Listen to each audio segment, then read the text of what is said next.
Hi, I'm Mary. I'm Vincent. I'm Taryn. And you're watching Word of Mouth.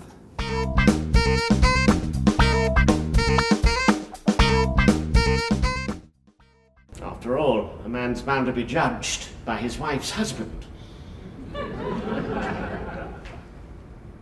The most boring man in London. You said yourself he was the dullest man you'd ever spent an evening with. That was before I got to know him properly. What do you call him now? The dullest man I've ever spent the night with. It's about Butley's life. He was married. His wife is leaving him for a guy named Tom, who's basically ruining Butley's life. And he also has a lover who he works with that used to be his student that also leaves him. So it basically happens over the course of one afternoon where all this happens to him and his world basically starts to fall apart. Butley is a very dark character, very depressed, and everything is going wrong for him. I mean, it was really this, this acerbic, alcoholic, mean-spirited character who, he's really just not a nice guy, basically. I saw Nathan Lane in Guys and Dolls and loved him.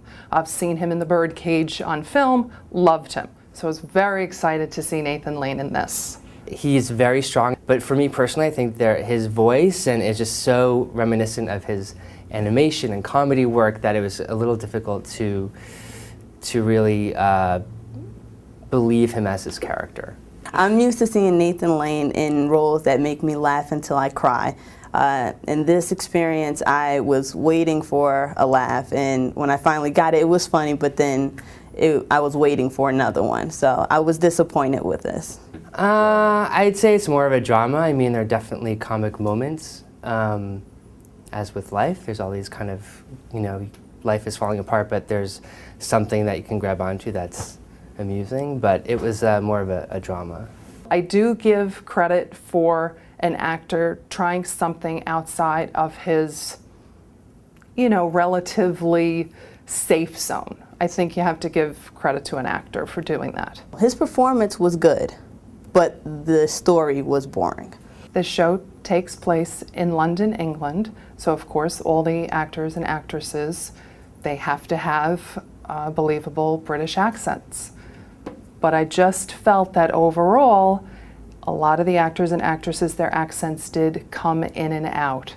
And some parts were a little hard to understand. There was really no bad performances, but Dana Ivey definitely stood out for me. I love Dana Ivey. She was phenomenal. I found that when she came on the stage, I wanted her to stay longer. And when she left through the door, I felt myself saying, don't go, stay. Everything was very dull. The set was dull. The costumes were dull.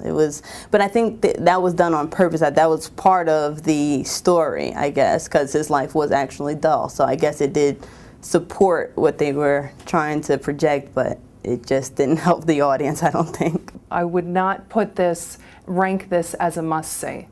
And so many times when I come out of a show, I love to pass on the word, you have to go see this show. You cannot miss this performance. And I know this is a limited run, so I would want people to go see this show if I really, really loved it. But unfortunately, I just was not so crazy about this show. I thought it was very wordy. There was very little action. It was dry. It was well written though, very well written, but dry. So I think anybody who's a fan of British plays such as History Boys or anything else that's maybe coming out of London, they might enjoy this. Hate and redemption. Pity and terror. Sin and salvation. Faith and despair and pride and prejudice. The mill on the floss. Aptly and Daphne. Sesame parsley. Why don't those cleaning women do their job properly?